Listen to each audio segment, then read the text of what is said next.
Selamat datang di channel Soshum. Pada hari ini kita akan belajar konsep dasar ekonomi. Mari kita mulai.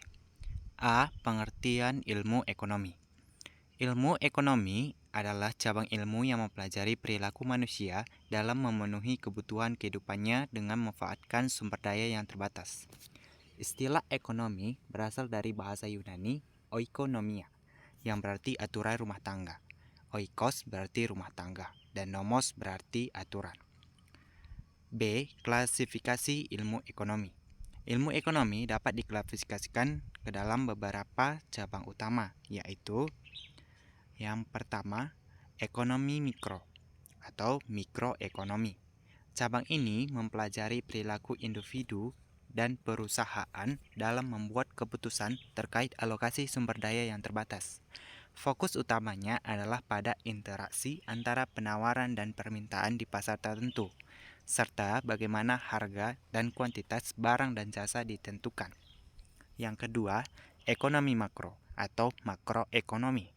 Cabang ini menganalisis perekonomian secara keseluruhan, termasuk fenomena seperti pertumbuhan ekonomi, inflasi, pengangguran, dan kebijakan moneter serta fiskal. Tujuannya adalah untuk memahami faktor-faktor yang mempengaruhi perekonomian pada skala nasional atau global. Yang ketiga, ekonomi deskriptif. Bidang ini mengumpulkan dan menyajikan data faktual mengenai keadaan ekonomi suatu wilayah atau negara. Ekonomi deskriptif memberikan gambaran tentang kondisi ekonomi berdasarkan data empiris yang ada. Yang keempat, ekonomi terapan. Cabang ini menerapkan teori ekonomi untuk menganalisis dan memecahkan masalah ekonomi nyata. Ekonomi terapan digunakan dalam berbagai bidang seperti ekonomi perusahaan, ekonomi perbankan, dan kebijakan publik. Yang kelima, ekonomi positif. Bidang ini berfokus pada penjelasan fenomena ekonomi apa adanya, tanpa melibatkan penilaian subjektif. Ekonomi positif menjelaskan hubungan sebab akibat dalam perekonomian berdasarkan fakta yang ada. Yang keenam, ekonomi normatif. Cabang ini melibatkan penilaian subjektif tentang bagaimana seharusnya perekonomian berjalan. Ekonomi normatif berkaitan dengan nilai-nilai dan kebijakan yang dianggap ideal untuk mencapai tujuan tertentu dalam perekonomian. Kita lanjutkan bagian C, metodologi ilmu ekonomi. Metodologi ilmu ekonomi mencakup berbagai konsep dan metode yang digunakan untuk menganalisis fenomena ekonomi. Berikut penjelasan mengenai beberapa di antaranya. Pertama, teori ekonomi merupakan pernyataan atau sekumpulan pernyataan tentang hubungan sebab akibat dalam aktivitas ekonomi. Teori ini berfungsi sebagai dasar untuk memahami bagaimana variabel ekonomi saling berinteraksi. Misalnya, teori permintaan dan penawaran menjelaskan bagaimana harga dan jumlah barang ditentukan di pasar. 2. Model ekonomi adalah representasi formal dari teori ekonomi yang menyederhanakan realitas untuk mempermudah analisis. Model dapat disajikan secara verbal, diagramatis, atau matematis. Contohnya, model aliran sirkuler menggambarkan interaksi antara rumah tangga dan perusahaan dalam perekonomian. 3. Metode deduktif merupakan pendekatan yang dimulai dari prinsip atau teori umum untuk menarik kesimpulan spesifik. Misalnya, dari teori umum bahwa kenaikan harga mengurangi permintaan, kita dapat menyimpulkan bahwa jika harga bensin naik, permintaan terhadap bensin akan menurun. Yang keempat, metode deinduktif merupakan pendekatan yang dimulai dari observasi atau fakta spesifik untuk membentuk kesimpulan atau teori umum. Misalnya, setelah mengamati bahwa kenaikan harga berbagai barang mengakibatkan penurunan permintaan, kita dapat menyimpulkan teori umum bahwa kenaikan harga cenderung menurunkan permintaan. Yang kelima, ceteris paribus. Istilah Latin yang berarti dengan hal-hal lain tetap sama. Dalam analisis ekonomi, asumsi ini digunakan untuk mengisolasi hubungan antara dua variabel dengan menganggap variabel lain tetap konstan. Misalnya, menganalisis pengaruh kenaikan harga terhadap permintaan dengan mengasumsikan faktor lain seperti pendapatan dan preferensi konsumen tidak berubah. Yang keenam, fallacy of composition. Kesalahan logika yang terjadi ketika seseorang beranggapan bahwa apa yang berlaku atau benar untuk bagian-bagian individu juga berlaku untuk keseluruhan. Dalam konteks ekonomi, tindakan yang menguntungkan individu belum tentu menguntungkan jika dilakukan oleh seluruh kelompok. Misalnya, menabung lebih banyak mungkin baik untuk individu, tetapi jika semua orang menabung lebih dan mengurangi konsumsi, hal ini dapat menurunkan permintaan agregat dan memperlambat pertumbuhan ekonomi. Kita lanjut, bagian D. Prinsip, motif, tindakan, hukum, politik, ekonomi. Berikut penjelasan mengenai prinsip, motif, tindakan, hukum, dan politik ekonomi. Yang pertama, prinsip ekonomi. Prinsip ekonomi adalah pedoman yang digunakan untuk mencapai hasil maksimal dengan pengorbanan minimal. Prinsip ini mendorong individu atau organisasi untuk bertindak rasional dalam mengalokasikan sumber daya yang terbatas guna memenuhi kebutuhan yang tidak terbatas. Contohnya, seorang produsen akan berusaha meminimalkan biaya produksi untuk mendapatkan keuntungan maksimal. 2. Motif ekonomi. Motif ekonomi adalah alasan atau dorongan yang mendorong seseorang melakukan tindakan ekonomi. Motif ini dapat bersifat intrinsik, seperti keinginan memenuhi kebutuhan pribadi, atau ekstrinsik, seperti mencari keuntungan atau penghargaan. Misalnya, seseorang bekerja keras untuk meningkatkan taraf hidup keluarganya. Yang ketiga, tindakan ekonomi. Tindakan ekonomi adalah segala usaha manusia untuk memenuhi kebutuhan yang tidak terbatas dengan pertimbangan yang baik berdasarkan skala prioritas. Tindakan ini mencakup kegiatan produksi, distribusi, dan konsumsi yang dilakukan dengan mempertimbangkan efisiensi dan efektivitas. Contohnya, memilih membeli barang yang lebih murah namun berkualitas sama untuk menghemat pengeluaran. Yang keempat, hukum ekonomi. Hukum ekonomi adalah ketentuan-ketentuan yang menerapkan hubungan peristiwa-peristiwa ekonomi. Artinya, bagaimana hubungan suatu peristiwa dengan peristiwa lainnya. Hukum ekonomi terbagi dua sebagai berikut. Hukum ekonomi alamiah. Hukum yang terjadi secara otomatis tanpa campur tangan manusia, seperti hukum permintaan dan penawaran. Hukum ekonomi buatan. Hukum yang dibuat oleh manusia atau pemerintah untuk mengatur kegiatan ekonomi, seperti undang-undang perpajakan. Yang kelima adalah politik ekonomi. Politik ekonomi adalah kebijakan yang diambil oleh pemerintah atau otoritas tertentu dalam mengatur perekonomian untuk mencapai tujuan tertentu, seperti pertumbuhan ekonomi, pemerataan pendapatan, atau stabilitas harga. Contohnya, pemerintah menerapkan subsidi pada barang kebutuhan pokok untuk menjaga daya beli masyarakat. Materi selanjutnya adalah masalah ekonomi. Masalah ekonomi muncul karena adanya ketidakseimbangan antara kebutuhan manusia yang tidak terbatas dengan sumber daya yang terbatas. Hal ini menuntut individu, perusahaan, atau pemerintah untuk membuat pilihan dalam mengalokasikan sumber daya secara efisien. Masalah ekonomi dapat dikategorikan berdasarkan teori klasik dan teori modern. Pertama, masalah ekonomi menurut teori klasik. Teori klasik mengidentifikasi 3 masalah pokok ekonomi, yaitu produksi, menentukan barang dan jasa apa yang harus diproduksi untuk memenuhi kebutuhan masyarakat. Distribusi, menyalurkan barang dan jasa dari produsen ke konsumen secara efisien. Konsumsi, penggunaan barang dan jasa oleh konsumen untuk memenuhi kebutuhan dan keinginan mereka.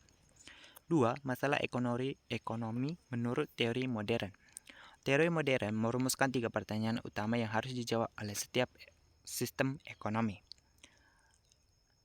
Teori yang pertama, apa yang akan diproduksi atau what? Menentukan jenis dan jumlah barang serta jasa yang harus diproduksi sesuai dengan kebutuhan dan preferensi masyarakat. Bagaimana cara memproduksinya atau how? Menentukan metode produksi yang efisien termasuk teknologi yang digunakan dan kombinasi sumber daya yang optimal. Untuk siapa barang tersebut diproduksi atau for whom? Menentukan distribusi output di antara anggota masyarakat, yaitu siapa yang akan menerima dan menikmati barang dan jasa yang diproduksi. 3. Faktor penyebab masalah ekonomi. Beberapa faktor yang mempengaruhi timbulnya masalah ekonomi antara lain keterbatasan sumber daya. Sumber daya alam, tenaga kerja, dan modal yang terbatas menyebabkan kesulitan dalam memenuhi semua kebutuhan dan keinginan manusia. Pertumbuhan penduduk. Peningkatan jumlah penduduk meningkatkan permintaan terhadap barang dan jasa, sementara sumber daya tetap terbatas. Perubahan teknologi. Kemajuan teknologi dapat menyebabkan pergeseran dalam cara produksi dan distribusi yang memerlukan penyesuaian dalam perekonomian. Yang keempat, dampak masalah ekonomi. Masalah ekonomi dapat berdampak pada berbagai aspek kehidupan, seperti kemiskinan, ketidakmampuan sebagian masyarakat untuk memenuhi kebutuhan dasar akibat distribusi sumber daya yang tidak merata, pengangguran, keterbatasan lapangan kerja yang tersedia dibandingkan dengan jumlah tenaga kerja yang ada, kesenjangan sosial, perbedaan signifikan dalam pendapatan dan kesejahteraan antara kelompok masyarakat. 5. Solusi mengatasi masalah ekonomi. Untuk mengatasi masalah ekonomi, beberapa langkah yang dapat diambil meliputi efisiensi produksi, mengadopsi teknologi dan metode produksi yang lebih efisien untuk memaksimalkan output dengan sumber daya yang ada, pemerataan distribusi, menerapkan kebijakan yang memastikan distribusi pendapatan dan kekayaan yang lebih adil di masyarakat, peningkatan kualitas sumber daya manusia melalui pendidikan dan pelatihan untuk meningkatkan produktivitas dan daya saing tenaga kerja. Oke. Berikut adalah 5 contoh soal seleksi nasional berdasarkan tes atau SNBT yang berkaitan dengan konsep dasar ekonomi. Oke, mari kita bahas. Pertama, jika fungsi permintaan suatu barang dinyatakan dengan P sama dengan 100 dikurang 2Q dan fungsi penawarannya dinyatakan dengan P min 60 ditambah 2Q. Berapakah harga dan jumlah keseimbangan pasar? A. Harga 40 jumlah 30 unit. B. Harga 50 jumlah 25 unit. C. Harga 60 jumlah 20 unit. D. Harga 70 jumlah 15 unit. E. Harga 80 jumlah 10 unit. Jawabannya adalah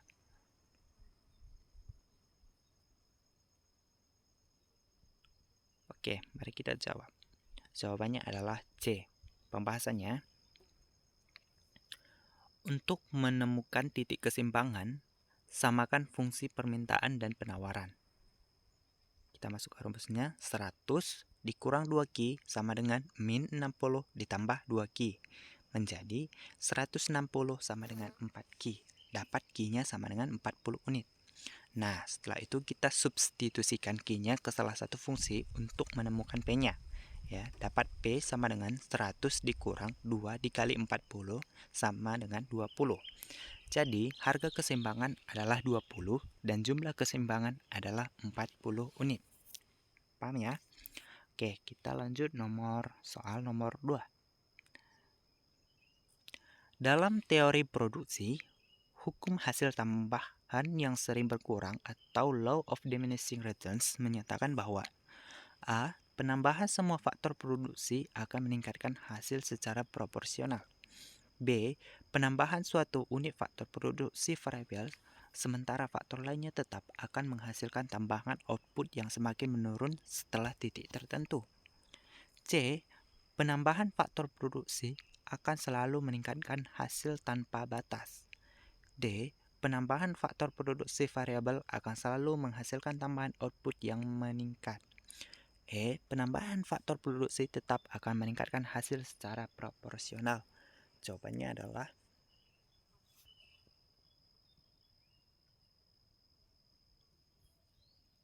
adalah B. Kita bahas. Pembahasannya adalah hukum hasil tambahan yang semakin berkurang menyatakan bahwa jika satu faktor produksi variabel ditambah terus-menerus sementara faktor lainnya tetap, maka tambahan output yang dihasilkan akan mencapai titik maksimum dan kemudian menurun. Oke, soal nomor 3. Jika pendapatan nasional suatu negara dihitung dengan pendekatan pengeluaran, rumus yang digunakan adalah A. Y sama dengan C tambah I tambah G ditambah dalam kurung X dikurang M. B. Y sama dengan C tambah S tambah T. C sama dengan Y sama dengan W tambah R tambah I tambah P. D sama dengan Y sama dengan P tambah Q. E. Y sama dengan M tambah X tambah G. Jawabannya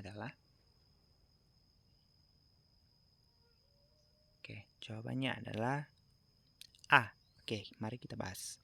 Pendapatan nasional dengan pendekatan pengeluaran dihitung dengan menjumlahkan konsumsi atau C, investasi atau I, pengeluaran pemerintah atau G, dan ekspor neto X kurang M. Oke, kita lanjut nomor selanjutnya. Nomor 4.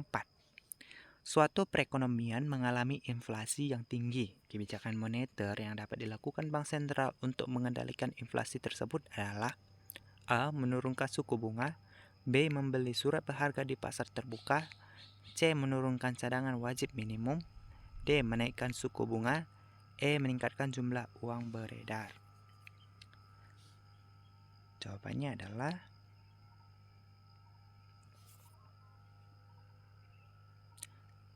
adalah D.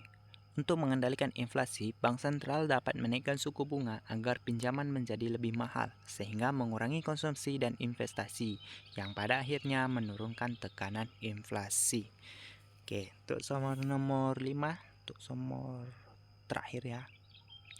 Dalam analisis biaya, biaya yang berubah sesuai dengan tingkat produksi disebut A. Biaya tetap, B. Biaya variabel, C. Biaya total, D. Biaya marginal, E. Biaya rata-rata. Jawabannya